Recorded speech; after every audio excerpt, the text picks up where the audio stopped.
Kepada keluarga yang berduka, saya ucapkan berduka cita.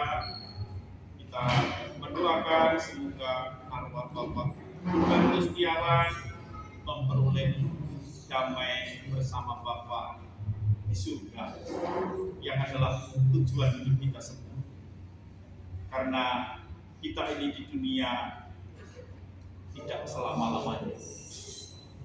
Hanya bagaimana kita menghayati hidup kita dan bagaimana kita meninggal, kita juga tidak. Kita masih dalam perjuangan. Tetapi saudara kita, Bapak Hubertus, dia sudah beristirahat.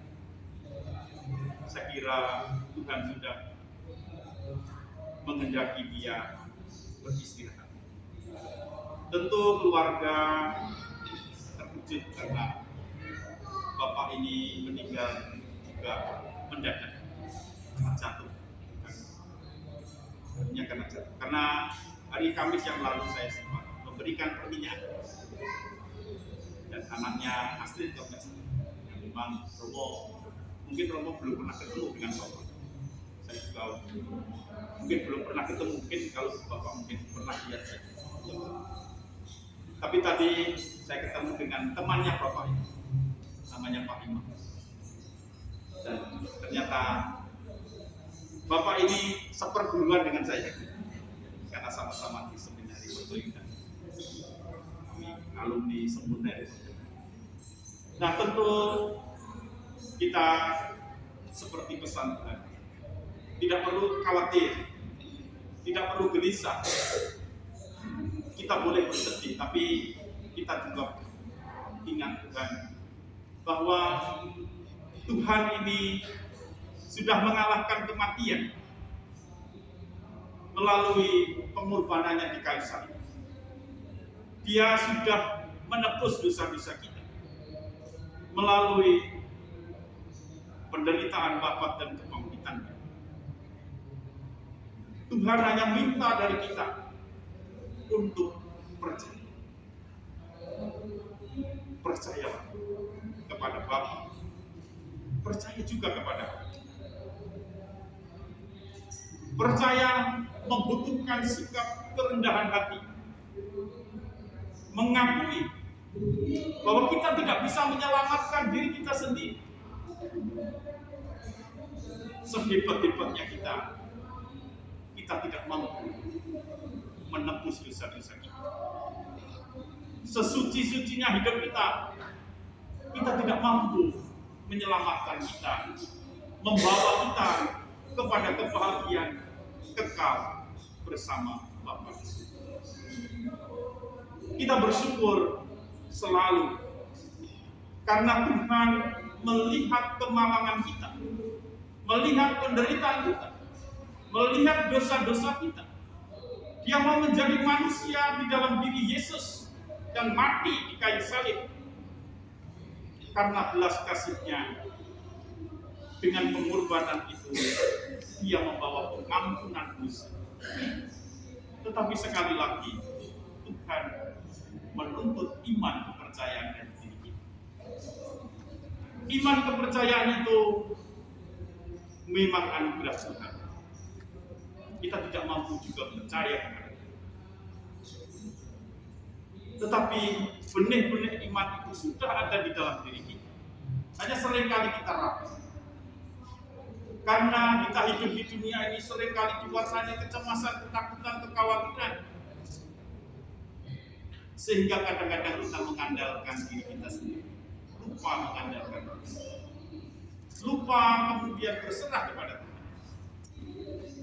Hari ini kita merayakan Hari Raya Kristus Raja Semesta Alam.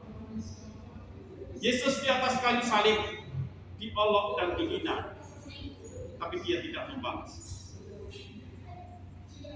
Tetapi ada satu penjahat yang kemudian berkata kepada Yesus, "Yesus, ingat aku ketika Kau datang sebagai Raja."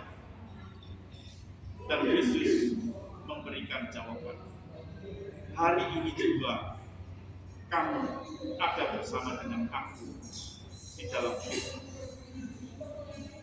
Satu ungkapan iman, satu ungkapan kerendahan hati. Penjahat berdosa, tapi karena percaya kepada Yesus, Yesus mampu memberikan yang terbaik. Dia sungguh adalah Raja. Dia kemudian berdoa, Yesus, ingat aku. Kita pun juga sebenarnya oleh Tuhan selalu diingatkan supaya kita juga ingat Dia. Karena kita tidak tahu apa yang terjadi dalam hidup kita. Kita tidak tahu. Kita tidak mengerti juga apa yang terjadi dalam hidup. Tetapi orang yang percaya, orang yang mengandalkan Tuhan, orang ini orang yang menemukan damai. Sudah beristirahat di dalam Tuhan. Karena percaya, karena mengandalkan Tuhan, karena menyerahkan dirinya kepada Tuhan. Sudah.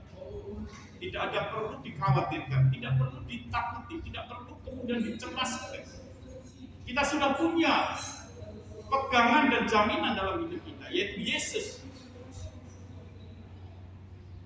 Yesus yang dipaku di kayu salib, tapi dia hidup karena dia mengalahkan kematian, menebus dosa manusia, supaya dengan percaya kepadanya kita memperoleh pengampunan dosa dan kita memperoleh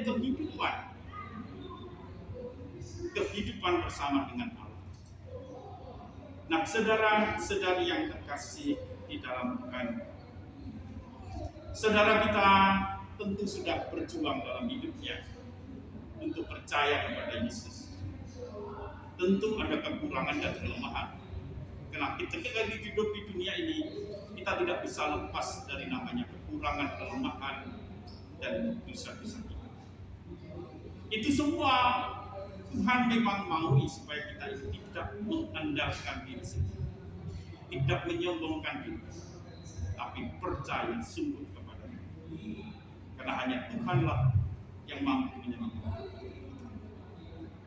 Saudara kita ini juga sudah berjuang, tapi tentu ada kelemahan dan kekurangan. Tetapi Yesus datang dan menunjukkan diri. Dia membawa kasih dan kerahiman Tuhan. Dan Tuhan meminta kepada kita mengandalkan Dia. Sebelum orang percaya kepada-Nya, orang belum menemukan damai.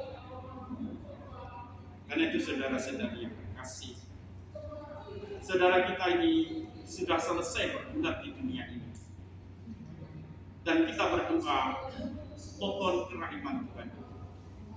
Supaya Tuhan berkenan mengampuni dosa-dosanya, menganugerahkan belas kasih kepadanya, sehingga saudara kita ini boleh beristirahat, boleh bahagia, damai di surga. Amin.